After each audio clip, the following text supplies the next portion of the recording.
ओम नमस्ते जी। मानव शरीर से ही अमृत की प्राप्ति।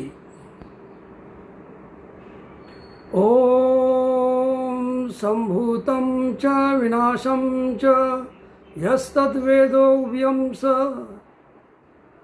विनाशेन मृत्युम तिरत्वा संभूत्या अमृतम अश्नुते। ये यजुर्वेद के 40वें अध्याय का 11वां मंत्र है।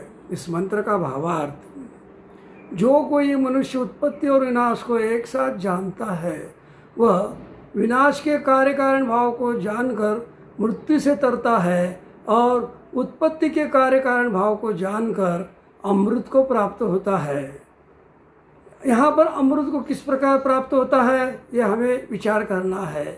जैसे कि ये हमारा शरीर बना हुआ है, ये एक दिन समय पाकर ये शरीर मृत्यु को प्राप्त होगा।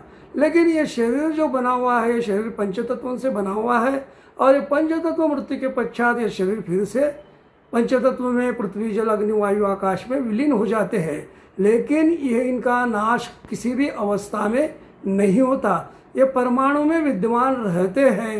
यानी कि जो सृष्टि बनी हुई है वह सृष्टि प्रकृति में ज्यों की त्यों रहती है। इनके फिक्स परमाणु होते हैं पृथ्वी जल अग्नि वायु आकाश के, और वही परमाणु से वह फिर से सृष्टि उत्पन्न हो जाता है। तब इस बात को जानकर मनुष्य को दुख नहीं करना चाहिए, क्योंकि परमात्मा ने मृत्यु हमारे सृजन के लिए, फिर से नया शरीर पर देने के लिए ये मृत्यु हमें प्रदान की गई है।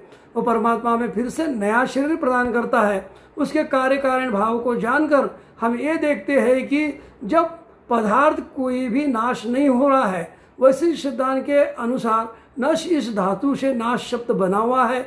जगत में अदर्शन इसे को ही नाश या संज्ञा दी गई है। लेकिन वैशेषिक सिद्धांत कहता है कि किसी भी पदार्थ का आत्यंतिक अभाव नहीं हो सकता। यानी कि वो पदार्थ हमारे आँखों से ओझल हो जाता है लेकिन परमाणु में विद्यमान रहता ही रहता है।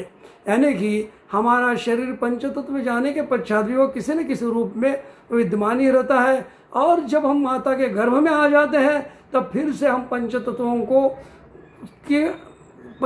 का मदद लेते हुए हम फिर से शरीर को प्राप्त होते हैं और माता के गर्भ से बाहर आ जाते हैं।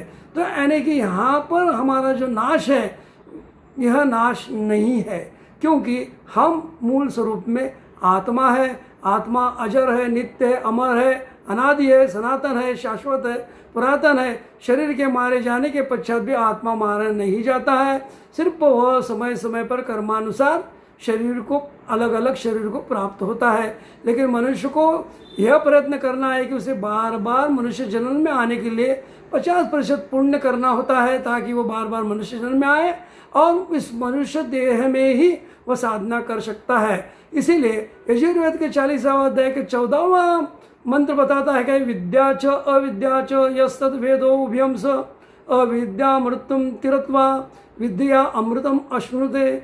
जो कोई मनुष्य विद्या और अविद्या को एक साथ जानता है वह अविद्या यानी कि शुद्ध कर्म और शुद्ध उपासना से मृत्यु से तरता है और विद्या से अमृत को प्राप्त करता है। यहाँ पर वेद विद्या ही विद्या है, यथार्थ ज्ञान, और जो भी सत्य का ज्ञान है वह भी वेद विद्या में ही समाविष्ट हो जाता है। मनुष्य अष्टांग योग के माध्यम से उसको अनुसरण करते हुए उस परमात्मा के अमृत को प्राप्त कर लेता है, यानी कि मोक्ष को प्राप्त कर लेता है, यानी कि वह ईश्वर को प्राप्त कर लेता है।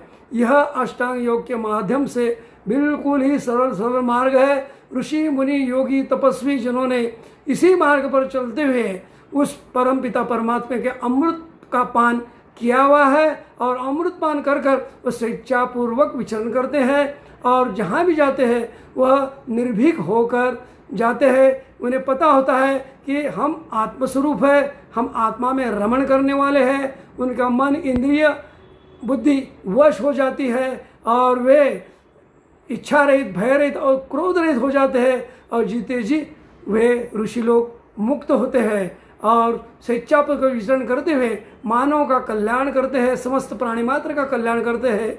आइए इस शरीर से ही हम ईश्वर प्राप्ति का प्रयास करें अष्टांग योग के माध्यम से। और ओम।